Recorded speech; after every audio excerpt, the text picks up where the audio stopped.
was there a moment when you started to feel or suspect that is there a headless really as company, as an offshore company? Is there a headless company? Yeah. No. Bahamas. The company I found out very easily. I found out the name of the company I was investigating quite quickly because the Bahamas now has freedom of information. But this freedom of information is kind of a joke. So the information that they allow you to get is of no use. It's just information about who registered the company.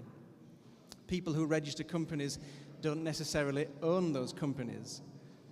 So I found out information about the company I was researching quite quickly. What was interesting was that we believe that this company is just a company which was established last year. The really interesting company was established in 1962 and was abandoned in 2000, which was exactly the time when the Freedom of Information Act came into force.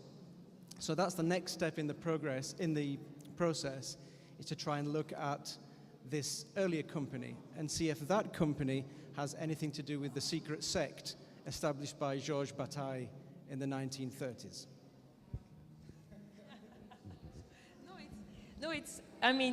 It's very funny that you mentioned this freedom of information policy. I mean, because if you look around, actually a lot of this exhibition is about this privileged and non-privileged information and the distribution of the information itself. But the freedom to investigate a company in the Bahamas is only the freedom to know the names of the people who registered the company and the names of the directors. Both these things with an offshore company are in the hands of a trust company. So you still don't know who owns the company. But yes, it's a little bit freer than it was. On the last day I was there, I was talking to a couple of bankers involved in international banking. And one of the great ironies is that the United States were very keen for the Bahamas to become freer in their information.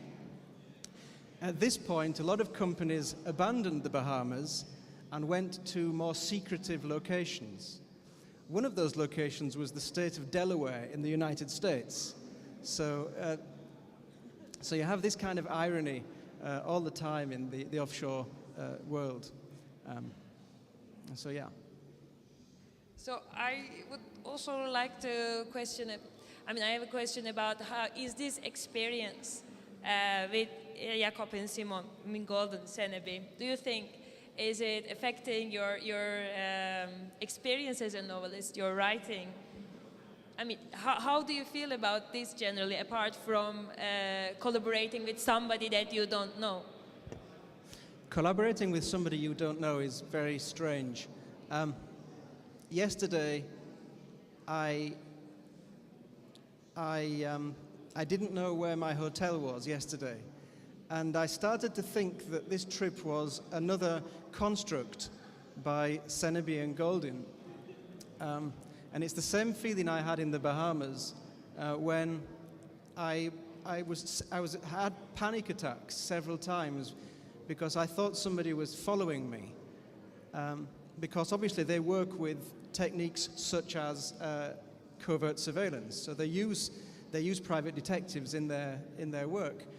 And at several points I thought somebody was following me.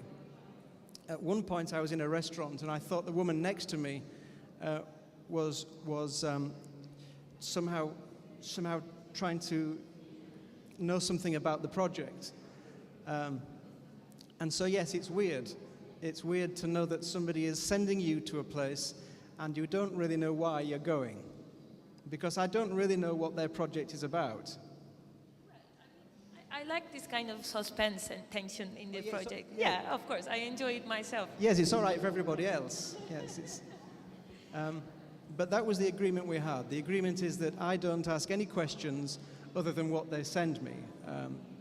So, you know, whether these things are legal or whatever. I just try and write the fiction.